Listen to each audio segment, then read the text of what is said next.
Good evening, everyone. Thanks, David, for the great presentation. Thanks for organizing, and thanks everybody for coming. I'm Lynn. I'm a master's student at Cornell Tech, the co-contributor and adapters team lead for Terminal Bench and Harbor. Today, I'm going to walk you through three main parts of our work: Terminal Bench, Harbor, and adapters. So first, Terminal Bench. Terminal Bench might be one of the most popular benchmarks in 2025, where OpenAI, Anthropic, DeepMind, a lot of frontier AI labs are using. Here's our leaderboard. You can check it out later for details. We're happy to have more than 1,000 Discord members, more than 1,000 GitHub stars, and more than 100 contributors on our open source project. So really thankful for everybody who's listening to this and the community users who are using it. Okay, mentioning Terminal Bench, the first question might be, why Terminal Bench? And especially, why Terminal? Well, we all know this type of engineer who lives themselves inside a single terminal line or BIM and do crazy stuff without UI or mouse, right? For a more concrete example, on the left-hand side, it might be you clicking through the AWS website to initiate an EC2 instance with 30, 50 clicks with half an hour. But your senior software engineer friend or colleague may just show you one single terminal line on the right and did it just in several seconds. That's crazy, right? And that shows the power of Terminal. Terminal is text-based, which is still the modality that still works the best for language models. It's super powerful because it can do almost every task on a computer with a single tool. And it's valuable because experts are using it to do something that people are gonna pay for. And so we ask, what if AI agents work like our best engineers, taking the advantage of Terminal?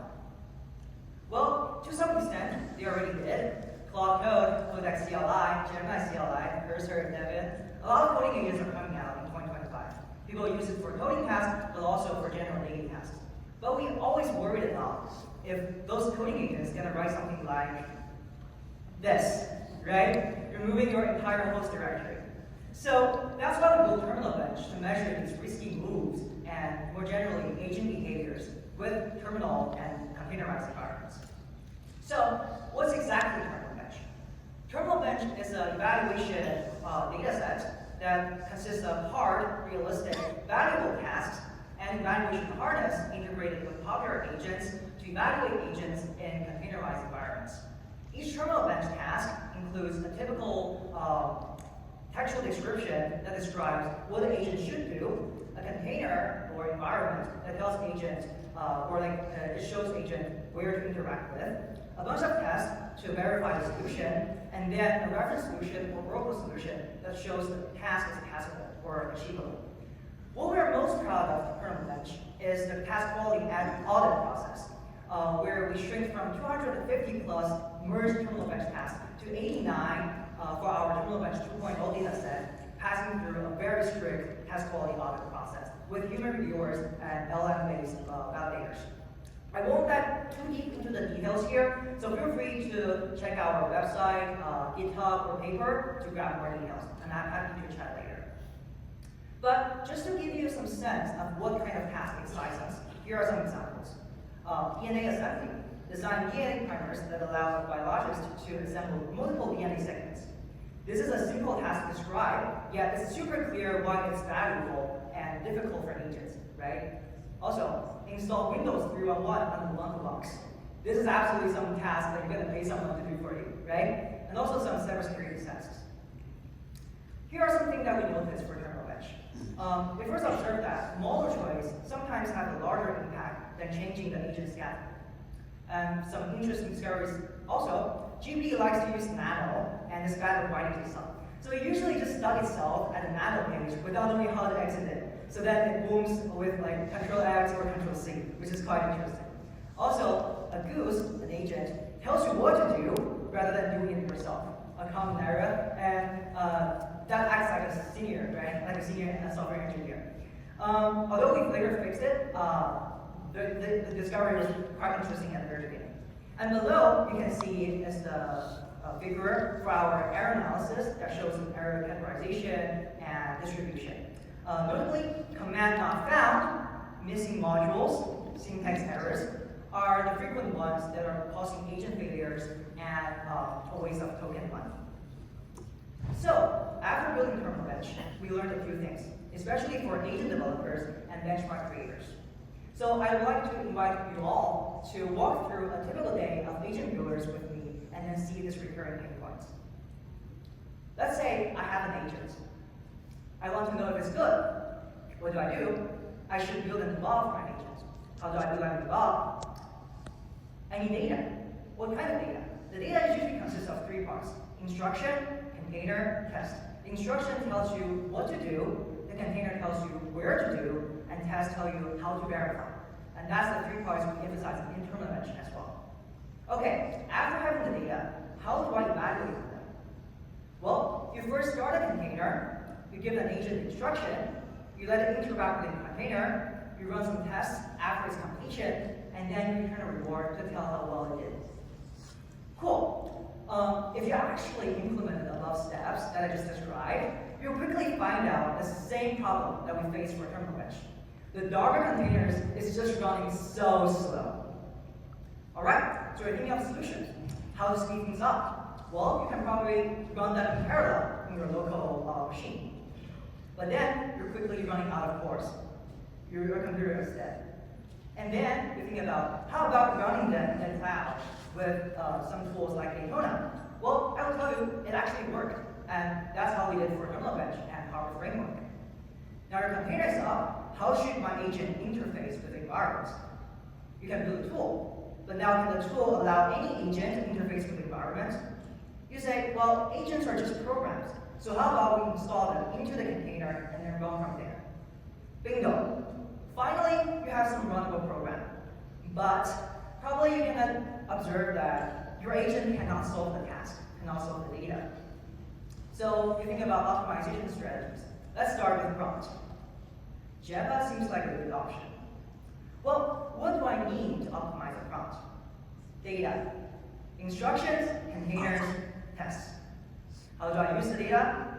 Start a container, give the instruction, let it interact, run some tests, return a reward, but then additional step, update the prompt, right? Prompt seems to make things a little bit better, but still not good enough, so keep climbing. Let's do some RL on the model to actually modify model internals. What do I need for RL? Data. Instruction, container, tests. How do I use the data? Exact 1, 2, 3, 4, 5. Except the 6 steps where you start from updating the prompts to update the weights.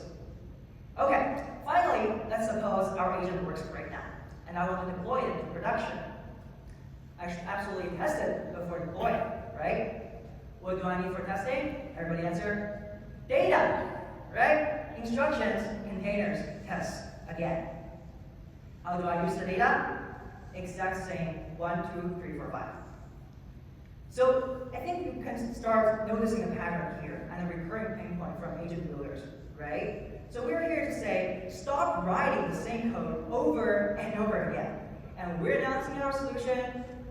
No, before that, let's step back a little bit and then see something we are missing. What else always reinventing the wheels? Actually, if you think about it, data sets and benchmarks all share different data formats. For a concrete example, let's say we are an agent builder. I want to involve my agents on terminal bench because terminal bench is good and popular. What do I need to do?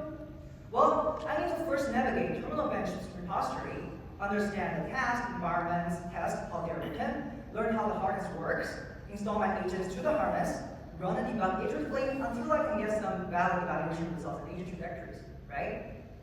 Okay, let's say you ace it. Cool. Now I want to involve my agents on SweetBench because terminal bench is not enough. What do? Well, you repeat the exact same process, but the lessons from building terminal bench agent evaluation is not transferable to SweetBench. Not much. Why? Because SweetBench has a completely different data format than terminal bench. So we are basically starting from scratch. Okay, cool. Since SweetBench is also well written and terminal bench is well written, say you ace them. What about now you want to evaluate TalBench, SweetLancer, SciBench, or even terminal doesn't matter ones like HLE, AMI, and hundreds of interesting benchmarks that you hear about?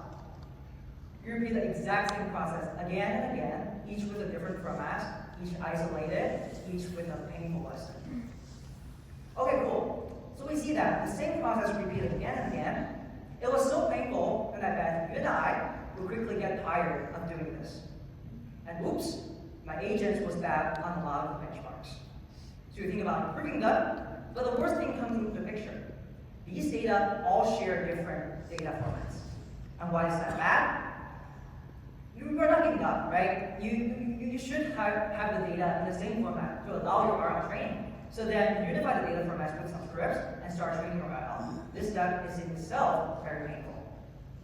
Okay, let's say you did all of this above. And then I think you're going to be hired at around 10 benchmarks in doing the repetitive work. They are similar, but they're completely different. And so the remaining tens or hundreds of other benchmarks, you said, okay, let's leave them for future work. Which, if the current one works well, we don't need them. But actually, it turns out they should not be enough. So you have the nightmare again and again. And even worse, everyone is going to repeat the exact same process, and there's not much that can be reused by myself on my own agent, especially new agents. So, starting using the pattern again here, stop writing the same code over and over again. Before we announce our solution, no, I'm just kidding. I'm going to announce our solution. Start using Harbor. If you have your laptops around, open up a terminal, pip install Harbor. Harbor is our new package for evaluating and optimizing agents and models in container environments. It has a standardized task format. It has popular agents pre-integrated by a single interface where you can easily install agents into. It has a dataset registry with many benchmarks like SweetBench pre-integrated via adapters, and we're growing to support more benchmarks. It has integrations with popular prompt optimization and RL frameworks. It also has out-of-the-box cloud deployments using the Daytona, Model, E2B, or more favorite ones. With Harbor, in just a few lines of code, you can run thousands of sandbox rollouts in the cloud for emails and post-training. With Harbor, in just a few lines of code, you can evaluate agent on tens or even hundreds of benchmarks at once. With Harbor, in just a few lines of code, you can evaluate a data set across tens of supported agents and models at once. Now, how do we do that? By just switching -D, -A, and -N in this single terminal command. So we are supporting this community with Harbor and Harbor adapters, where the adapters are aiming to bridge any data set or benchmark to any agent or model. And the Harbor framework is here to make agent eval and optimization easy. We highly encourage the community to start using Harbor and stop reinventing the wheels. On a personal anecdote, I was using Harbor myself for my deep learning final course project just a couple days ago, and it was really a life changer. So yeah, if you're interested in our work, Terminal Bench, Harbor, or adapters, feel free to take a picture and then scan them later on to dive deep into the details. I'll give several more seconds for people to actually take the picture. Yeah, or you can just search for Terminal Bench and you're gonna find all those materials. And if you're really interested in contributing, please join our Discord. We're still actively looking for more Terminal Bench or Harbor adapters contributors. So I'm the adapters team lead, and I'll be the ones who's onboarding you and guiding you through the adapter building process. And so I also have my personal webpage attached here. You can learn more about me and then reach out. Feel free to reach out if you want to have any connections there. All right, that's all. Thank you.